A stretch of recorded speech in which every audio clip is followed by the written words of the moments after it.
नमस्कार, मी अमोल मोरे. 20 डंकामध्ये आपलं मनपूर्वक स्वागत.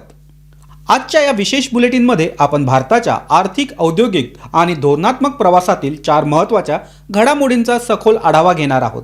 जागतिक पातळीवर अनिश्चिततेचे वातावरण असताना देखील भारत एका बाजूला धोरणात्मक खनिज भागीदारी मजबूत करत आहे, दुसऱ्या बाजूला देशांतर्गत सेमीकंडक्टर उत्पादन उभारत आहे. त्याचवेळी परकीय चलन साठा देखील विक्रमी पातळीवर पोहोचला आहे आणि गुंतवणूकदार सुरक्षित पर्याय म्हणून सोने आणि चांदी यांच्याकडे वळताना दिसत आहे. या चारही बातम्या स्वतंत्र नसून भारताच्या व्यापक आर्थिक चित्राचा एक भाग आहे. चला तर मग सुरू करूया या संपूर्ण घडामोडींचा सविस्तर आढावा. सर्वप्रथम पाहूया भारत आणि ब्राझील यांच्यात झालेल्या महत्त्वपूर्ण कराराबाबत.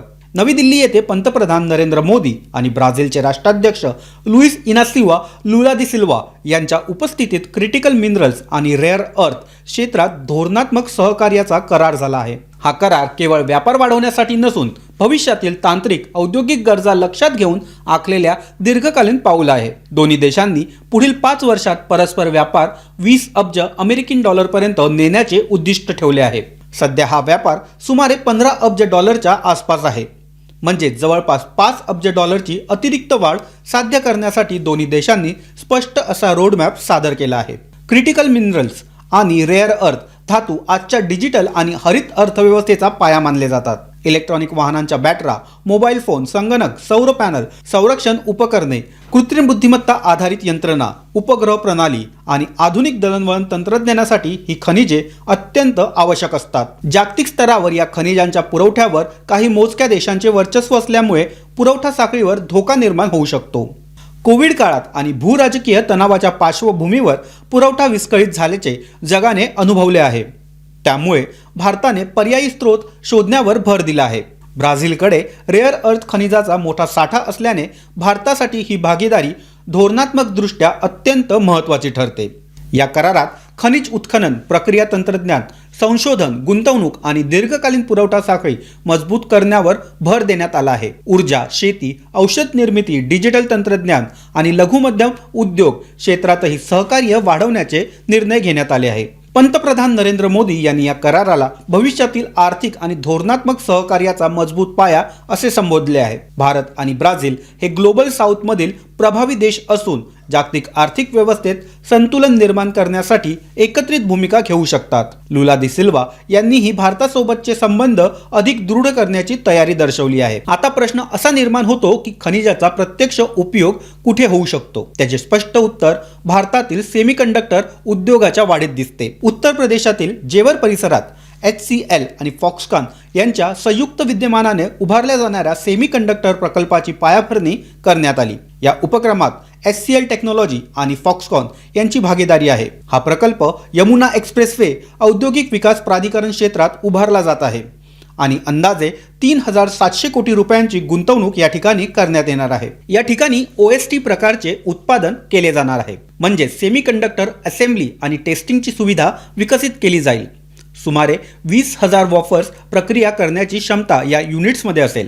मोबाईल फोन, लॅपटॉप, मोटारगाड्या, दूरदर्शन संच आणि इतर इलेक्ट्रॉनिक उपकरणांसाठी आवश्यक असलेले चिप्स या ठिकाणी तयार केले जातील. कोविड काळात जागतिक चिप टंचाईमुळे वाहन उद्योगाला मोठा फटका बसला होता. यामुळे भारताने स्वदेशी उत्पादनावर भर देण्याचा निर्णय घेतला आहे. आतापर्यंत देशात 10 सेमीकंडक्टर प्रकल्पांना मंजुरी देण्यात आली असून काही युनिट्स लवकरच उत्पादन सुरू करणार आहेत. या प्रकल्पामुळे सुमारे 3,500हून अधिक थेट आणि अप्रत्यक्ष रोजगार निर्माण होण्याची शक्यता आहे. स्थानिक पुरवठादार, लॉजिस्टिक उद्योग आणि लघु उद्योगांना याचा मोठा फायदा होऊ शकतो. उत्तर प्रदेशचे मुख्यमंत्री योगी आदित्यनाथ यांनी सांगितले की जेवर परिसरात तंत्रज्ञान आणि औद्योगिक विकास केंद्र बनत आहे. सेमीकंडक्टर उत्पादनामुळे राज्य आणि देशाच्या अर्थव्यवस्थेला दीर्घकालीन चालना मिळेल. येथे भारत आणि ब्राझील या कराराचा थेट संबंध दिसतो. सेमीकंडक्टर उत्पादनासाठी लागणाऱ्या काही महत्त्वाच्या खनिजांचा पुरवठा ब्राझीलसारख्या देशाकडून सुरक्षित केल्यास भारताची चिप उत्पादन क्षमता अधिक मजबूत होईल. म्हणजेच कच्च्या मालापासून अंतिम उत्पादनापर्यंतची साखळी भारत मजबूत करत आहे. ही रणनीती दीर्घकालीन स्वावलंबनाची दिसून येत आहे. या औद्योगिक आणि धोरणात्मक वाढीच्या पार्श्वभूमीवर देशाचा परकीय चलन साठा विक्रमी पातळीवर पोहोचला आहे. भारतीय रिझर्व्ह बँकेने जाहीर केलेल्या आकडेवारीनुसार 13 फेब्रुवारी 2026 रोजी संपलेल्या आठवड्यात भारताचा परकीय चलनसाठा हा 8.66 अब्ज डॉलर्सने वाढून तो आता 727 अब्ज डॉलर्सपर्यंत पोहोचला आहे। या प्रक्रियेत रिझर्व्ह बँक ऑफ इंडियाची भूमिका महत्त्वाची आहे। परकीय चलन मालमत्ता, सोन्याचा साठा, विशेष आहरण हक्क आणि आंतरराष्ट्रीय नाणेनिधीतील राखीव स्थानात झालेली वाढ यामुळे हा साठा अधिक मजबूत झाला आहे। मोठी परकीय चलन साठा देशासाठी आर्थिक संरक्षण कवचासारखी आहे। आयातीसाठी आवश्यक परकीय चलन सहज उपलब्ध होते।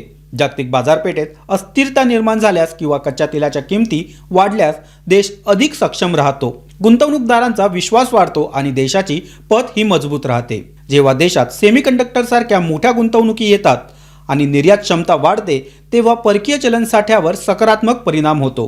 त्यामुळे औद्योगिक वाढ आणि आर्थिक स्थैर्य यांचा परस्पर असा संबंध आहे। जागतिक अनिश्चिततेच्या पार्श्वभूमीवर गुंतवणूकदार सुरक्षित पर्यायाकडे वळताना दिसत आहे। 22 फेब्रुवारी 2026 रोजी सोन्या चांदीच्या दरात वाढ नोंदवली आहे। 24 कॅरेट सोन्याचा दर हा प्रति ग्रॅम सुमारे 15,928 रुपयांपर्यंत पोहोचला आहे। 22 कॅरेट सोन्याचा दर 14,600 रुपयांपर्यंत पोहोचला आहे। 100 ग्रॅम चांदीचा भाव हा 27,500 रुपयांपर्यंत गेला आहे। जागतिक आर्थिक अनिश्चितता, चलनवाढीचा दबाव आणि डॉलरमधील चढ उतार याचा परिणाम मौल्यवान धातूंच्या किमतींवर होत आहे। सुरक्षित गुंतवणूक म्हणून सोन्याकडे पाहण्याचा कल देखील वाढत असल्याचं तज्ज्ञांचं मत आहे। एका बाजूला देश औद्योगिक स्वावलंबनाकडे वळत असताना परकीय चलनसाठा मजबूत करतो आहे, तर दुसऱ्या बाजूला जागतिक गुंतवणूकदार सुरक्षित पर्यायाकडे वळत आहे। मोठा परकीय चलनसाठा असल्यामुळे अशा परिस्थितीत देश अधिक स्थिर राहतो। औद्योगिक उत्पादन वाढल्यास आणि निर्यात मजबूत झाल्यास दीर्घकालीन स्थैर्य अधिक बळकट होतं। एकूणच भारत ब्राझील खनिज करार, जेवर सेमीकंडक्टर प्रकल्प, विक्रमीय परकीय चलनसाठा आणि सोन्या चांदीतील तेजी या चारही घडामोडी एकमेकांशी जोडलेल्या आहेत। भारत कच्च्या मालाची सुरक्षितता सुनिश्चित करत आहे, देशांतर्गत उत्पादन वाढवत आहे, आर्थिक स्थैर्य मजबूत करत आहे आणि जागतिक अनिश्चिततेच्या काळात देखील आपली प्रतिकारशक्ती वाढवत आहे।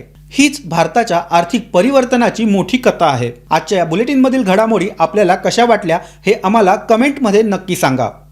व्हिडिओला लाईक करा, शेअर करा आणि बीजडंका चॅनलला सबस्क्राईब करायला विसरू नका।